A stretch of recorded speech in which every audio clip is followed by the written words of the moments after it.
ভাই গেছে কাজে, শাশুড়িও বাড়িতে নেই।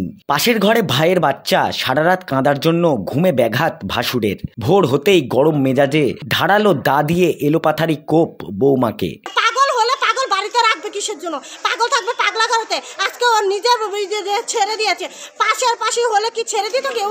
নদিয়ার শান্তিপুর থানার বাইগাছি বাগানে পাড়া ইটভাটা এলাকায় ভোর রাতে ঘটল চাঞ্চল্যকর ঘটনা। অভিযোগ, ঘুমে ব্যাঘাত হওয়ায় গরম মেজাজে ধারালো দা দিয়ে বৌমা কমলা বিশ্বাসের উপর হামলা চালান তার ভাসুর সুব্রত বিশ্বাস। গুরুতর আহত অবস্থায় চিৎকার শুনে প্রতিবেশীরা ছুটে এসে অভিযুক্তকে ধরে গাছে বেঁধে ফেলে এবং পুলিশে খবর দেন। পরে শান্তিপুর থানার পুলিশ সুব্রত বিশ্বাসকে আটক করে নিয়ে যায়।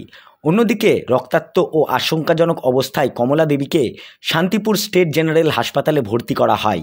অবস্থার অবনতি হলে তাকে কৃষ্ণনগরে রেফার করা হয়। জানা গিয়েছে তার মাথা ও পেছনের অংশে 4-5টি গভীর কোপ লেগেছে। পরিবারের দাবি, সারারাত অসুস্থ শিশুর কান্নায় পাশের ঘরে থাকা ভাসুর প্রায়ই বিরক্তি প্রকাশ করছিলেন।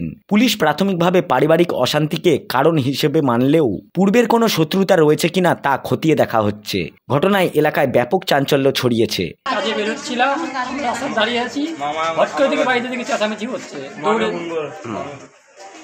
দৌড়ে গেলাম, দৌড়ে গিয়ে দেখি কুপিয়েছে। আমরা শুধু হাতটা দেখেছি আর মাথাটা দেখেছি। ঘরের মধ্যে যে এতটা করে খুব দু জায়গায় বসিয়ে দিয়েছে সেটা আমরা দেখিনি। তারপরে আমি হসপিটাল নিয়ে আসলাম। আসার পরে ডাক্তারবাবু যখন দেখলো এতটা করে জায়গায় কোপানো, তারপরে বাড়ির লোক আসছে। এটা কে কুপিয়েছে? কে? এনার ভাসুর।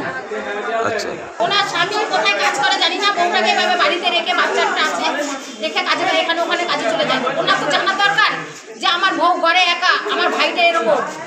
ওনার বড় ভাসুর, এটা বড় ভাসুর বৌমাকে কুপিয়েছে। হ্যাঁ, বড় ভাসুর বৌমাকে কুপিয়েছে। আর এইভাবে কুপাইছে দেখেন তো।